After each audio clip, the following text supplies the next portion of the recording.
tarde. Uma viagem pelo Brasil a partir do mel das abelhas sem ferrão. Esse é o mel brasileiro. Não é o mel que a gente compra no supermercado, que é de uma abelha exótica introduzida no Brasil. O Terra da Gente te mostra a diferença dos sabores dessas substâncias exclusivas do nosso país e como a alta gastronomia faz uso delas em combinações improváveis. Para fazer cerveja, para fazer hidromel, né? Adoçar o iogurte, é verdade, mas para tantas outras coisas que a gente não tem ideia. Os benefícios do mel da abelha sem ferrão para os diabéticos. Por conta de várias substâncias que encontramos dentro dos méis, como sais minerais, vitaminas, várias substâncias com poder antioxidante, enzimas digestivas. Alimento que representa a diversidade e a riqueza da natureza. E a gente precisa entender que o mel é muita saúde, mas não é remédio, são coisas diferentes. Oi, pessoal, tudo bem? Hoje o Terra da Gente tá curtinho por causa do futsal, mas você vai poder conferir com a gente um programa especial sobre toda a riqueza das abelhas brasileiras, as abelhas sem ferrão. Semana passada a gente começou a falar delas aqui. Elas ainda são pouco conhecidas, mas merecem toda a nossa atenção. Afinal, contribuem com a maior parte da polinização de alimentos e fornecem mel rico em propriedades medicinais. E quando a gente pensa em mel, logo vem à mente aquele tradicional, já muito conhecido, vendido até no supermercado. Agora, o mel da abelha sem ferrão é muito diferente, seja na textura, na variedade de gostos e também no uso. Sabia que a alta gastronomia já se beneficia da riqueza do nosso mel? Então, vem com a nossa equipe desfrutar de todo esse sabor.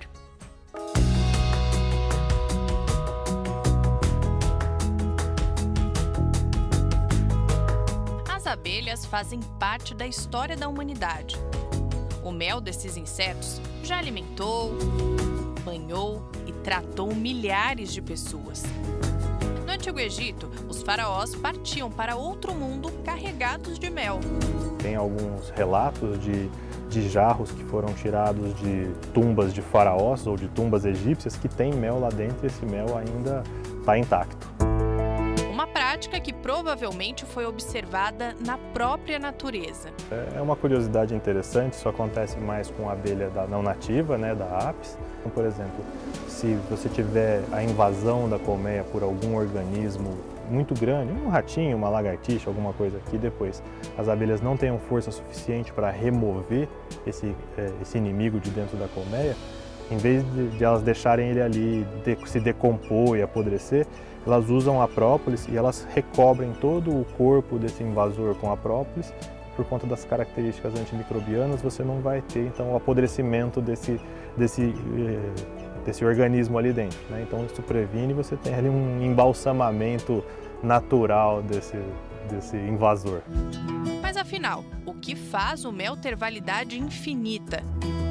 O mel das abelhas introduzidas com ferrão tem uma composição que é rica em açúcar e pobre em água, que impede a proliferação de micro-organismos. Por isso, pode durar por séculos, diferente dos méis brasileiros, que têm substâncias vivas e saudáveis que vão fermentando ao longo do tempo. O mel, inclusive, é comparado ao vinho, mas assim como a bebida, nem sempre tem validade infinita. Então, esse não fermenta e esse fermenta. A partir do momento que fermenta, é outro mundo. As pessoas podem pensar que tem referência com aquele mel que a gente conhece das abelhas com ferrão. Não tem nada a ver. Por isso, a partir de agora, eu te convido para viajar pelo Brasil para conhecer os méis das abelhas nativas. E eu vou fazer uma degustação aqui de coisas absolutamente surpreendentes. Eu tenho certeza que você falar, eu não sabia que isso era mel. E olha que coisa louca. Esse é o mel brasileiro, não é o mel que a gente compra no supermercado, que é de uma abelha exótica introduzida no Brasil. Começando pelo mel da mandaçaia, produzido em Irecê, na Bahia. Ele é muito cítrico, pena que a TV não pega aqui, mas não sei se eu abrir o vidro já veio um aroma muito forte, né?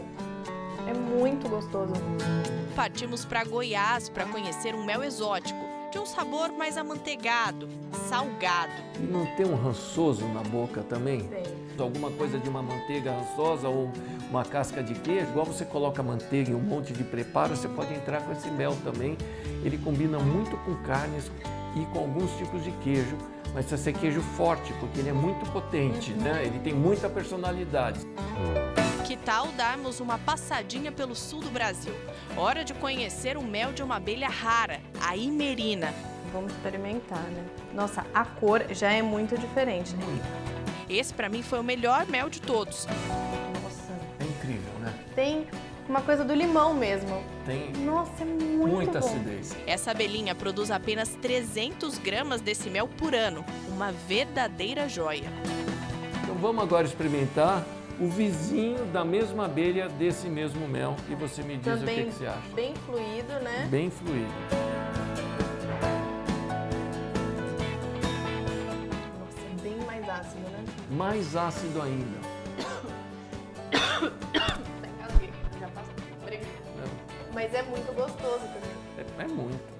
Por produzirem um mel ruim na ideia dos meliponicultores, então eu falo, não, eu não vou produzir um mel ácido, um mel sem dulçor, não tem mercado para isso. E quando eu conheci esse mel, eu pirei, eu recebi uma amostrinha e eu fui junto a um chefe e apresentei esse mel para ele. É um cara que incentivou a gente desde o comecinho. E ele falou, eu quero esse mel. Eu tô lindo. Não existe esse mel. A abelha é ameaçada de extinção, ninguém cria. E hoje a gente tem 4 produtores, com cerca de 400 colmeias e uma abelha ameaçada de extinção. Olha o quanto a gastronomia pode fazer pelo meio ambiente e pelas abelhas. Tá achando que acabou? Ainda estamos em viagem, mas vamos sentir o contraste de sabores no nosso paladar. Nós vamos dar um 180 na parte gustativa, na parte sensorial, e nós vamos sair dos meles, principalmente para os pratos salgados e os meles mais ácidos, nós vamos partir agora para os meles doces, principalmente para o mundo da confeitaria. Começando pelo mel da abelha jandaíra. Essa espécie ocorre no Rio Grande do Norte. Tem um sabor delicado e mais floral. Lembra uma calda de frutas.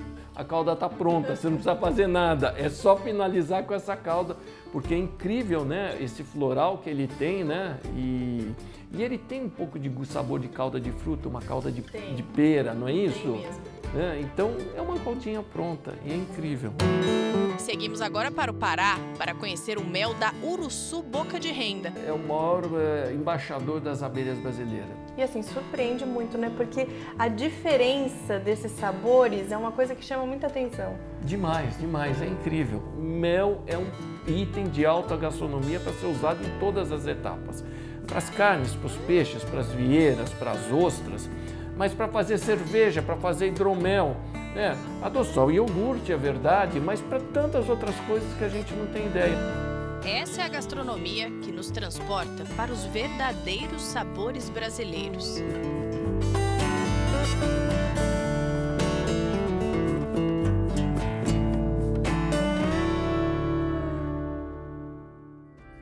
Bacana demais, né? E a gente preparou uma reportagem na internet para você ter mais detalhes sobre esse mercado de mel de abelha sem ferrão. Entre em nosso site para ter outras informações. A gente faz uma paradinha rápida para o intervalo agora, mas a seguir tem mais mel e abelha sem ferrão por aqui.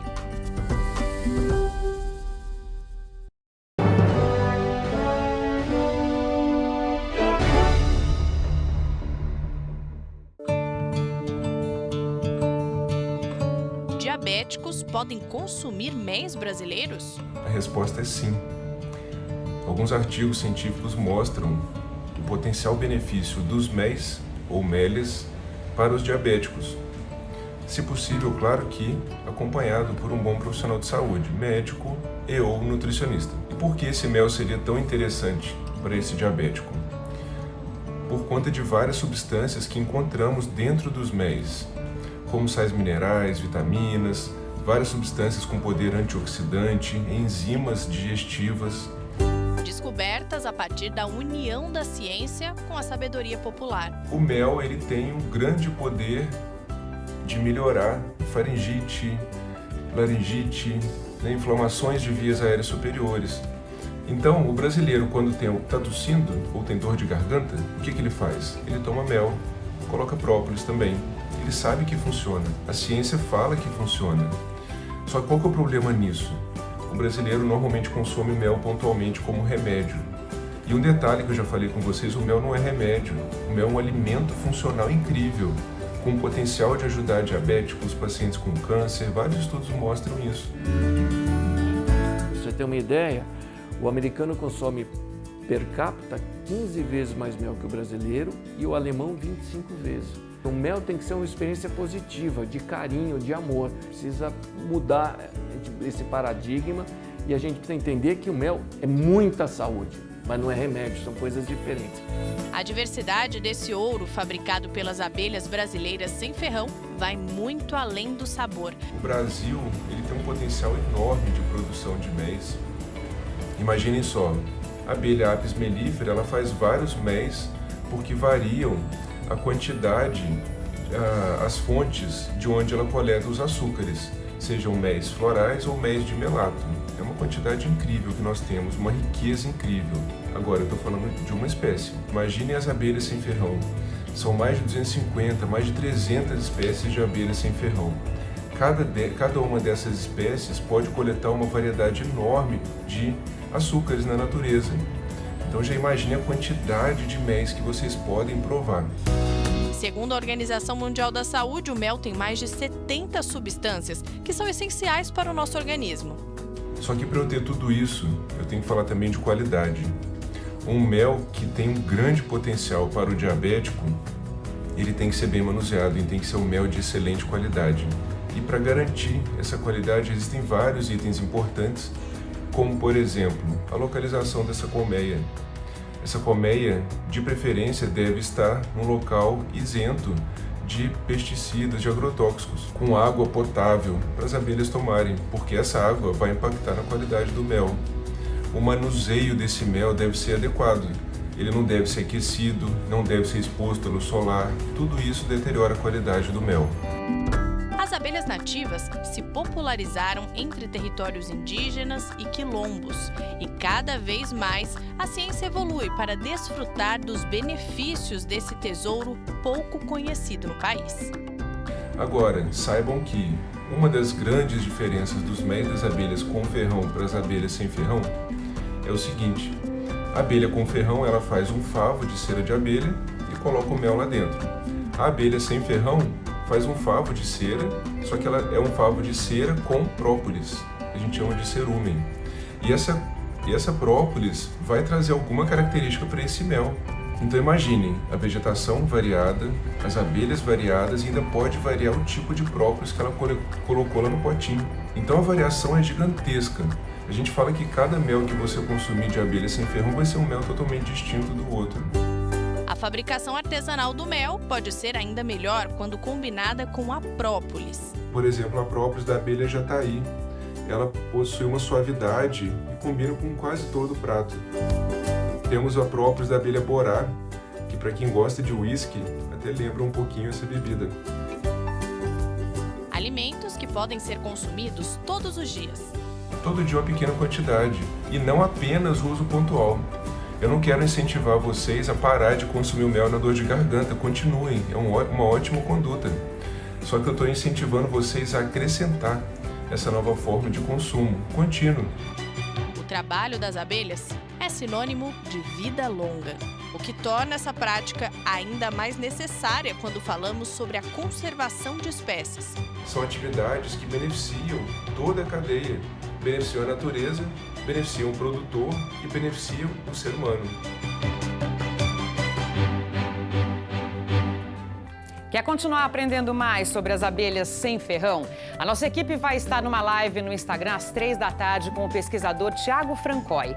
No site do TG também tem mais informações, até sobre como criar as abelhas sem ferrão em casa. Então siga com a gente para conhecer a fundo esses insetos essenciais para a vida do planeta.